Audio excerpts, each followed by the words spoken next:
honorable incoming Bismarck akwasi Boating insia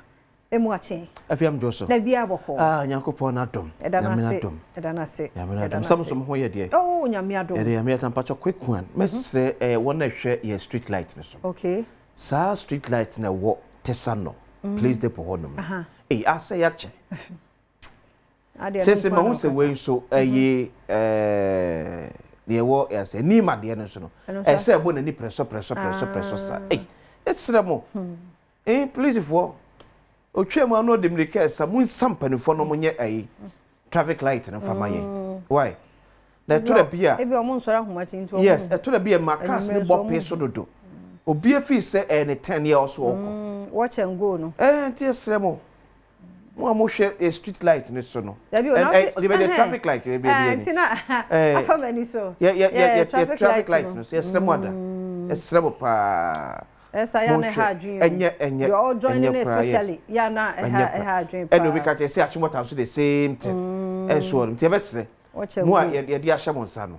mo hwere munye ho adwin ene so a ye ya na mo nam akire etutu enhoma no so munyai enhoma tuo mpo hu na eho traffic light na tu nam say nanti won ebebo mu like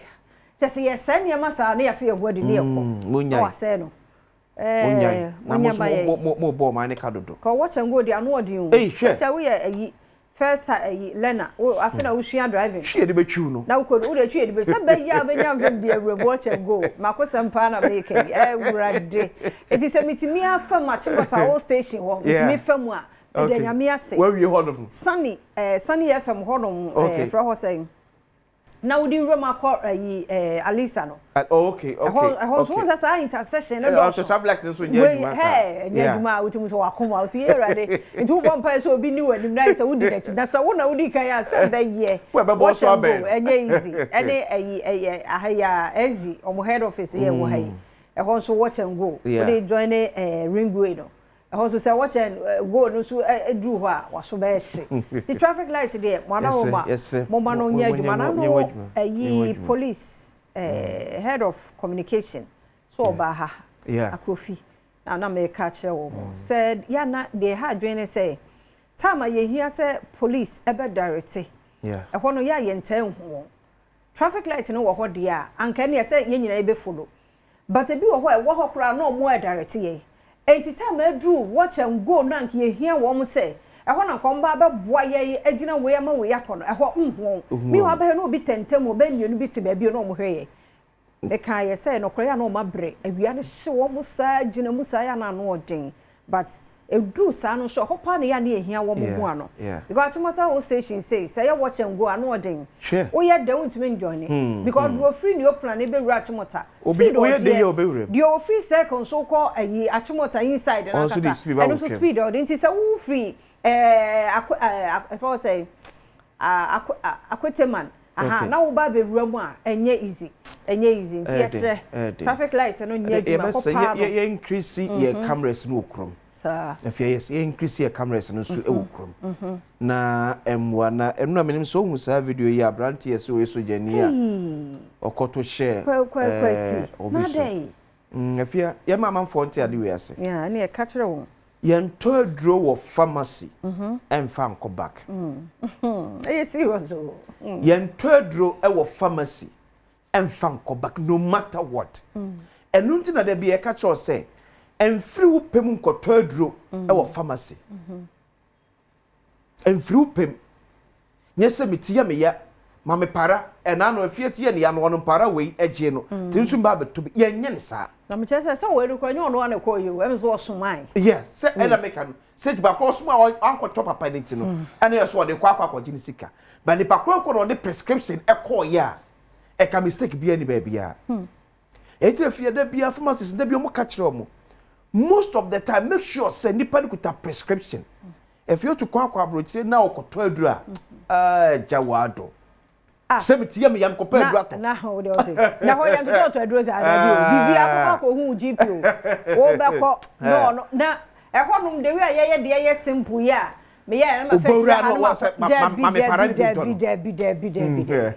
enu nti na se wo mu free efie ko a yes wo mo aboabo bia no dada because sauti eye wo ya Te se me mitie me yana se mawura ma so no makoto aduro da bi enti omo ekwa no omo aye ye omo do kakra para bi de first aid bo benya da bi before no ubebuki appointment wuti o na emergency wuti o ya pa wuti nka onya para bi a wo wi a obeda no yes wo buki yes enti ya de mamu me ya abuse no ya bia na wo hwe kwabra ne pa beti se pass for your sre ni pa na customer friend twade no si na ni so bona yam because ono twa adwen say eh yen todru of pharmacy san fa mo there's a woody baba to one na meto sa adru no o issue dada because kwesi ade o ye dia no de ana you can doctor kwesi o say papa baby a wo bi e che wa no pay ya sha atade pa ba nipa bebre abodam adwen na nipa bebre abodam nipa bebre na abodam ase wanya bufuo fa ana make say sebi kura san ko kura tu a kwesi ko betimi adi boni o oh yeah so kura tu a be make me fight against please frame mom di to fro trotro no na posi kura de o fro trotro ana wona me tina me de bia me di obi a chi kura me tine ho ko betimi atega trotro ma please ni to see from sem de awrade hu mo bofe ku dos ma me si for mo manu ba bia me dunam see for fear because me nim ko ba ko obenya ma de brofu and also oh yeah me de please no the to fro trotro na me just say trotro posi ni kura de Debbie. And you ya nka posi ni die. E de na wo de no nko trotro. Ka bibia system ni ye duma. Omkro mo ka na omde ko no omde ba. Nipa wo ha wo de nam ni wiase o ba ye. Na kontin kro e bo no kwa chi kura misuru. Because bibia betumi asi. Obi afa na ene ma yo ba wo ye ne ma broken heart. Wo di tey. Na as we obi afra no mpo mistakenly na na say bia wo so mu ye kura na trigger. Na say ba so a no no. Na de ye nam kro ye nti kro mu na stray bullet. Akra bi se men ka wo man reho. Okọ na dwuma wo de ne ba ko ye. Akra na ti adwuma na nim ho di agros a stray bullet. Pa. E de ne ko na sasem wo ko ka ne sei. Nti tuo kro no me de me de. This idea men na tuo ko me me. The last time fraud trotro na kwabra ne bi sim. Me do 37 me see. Yeah, we see no. I'm far car friend. I'm say Debbie. It's better. Yankwa Adom online. Yankwa Adom online.com. Sama hudo ya ba no pay and no pastor arrested after forcing 6 men to strip naked for alleged rituals at Budumburam. Ya kan you say that ya chi osofo no fi say ememe na mema na kwa no mo kasa video no no like interview o mo kasa ya bo mo kwatere kwa esa spirit no ye ba na deja it is spirit no ye so bo adeja okay tell you ubo wura kwa adomonline.com asansam no e wo ho ya samu rade hu e mobo na mesumi afia eno na ma Bishop Taki Aboya sam no kan ye no I say enura one of the story we omo peke ye no I say nipa asofo no ade omo ho ato omo aho so I say de omo kan e fine na nyame asam no nyame de no omo ma no nya adwuma e bia ni ye wo gidie wo nipa mu sin nyame mu issue na fia be ka I think somewhere 2015 2017 some part of voter region as of mama bi wono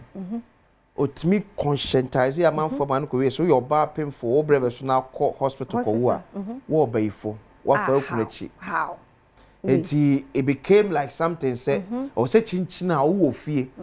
na e ba smooth dia next one fa akunachi but obre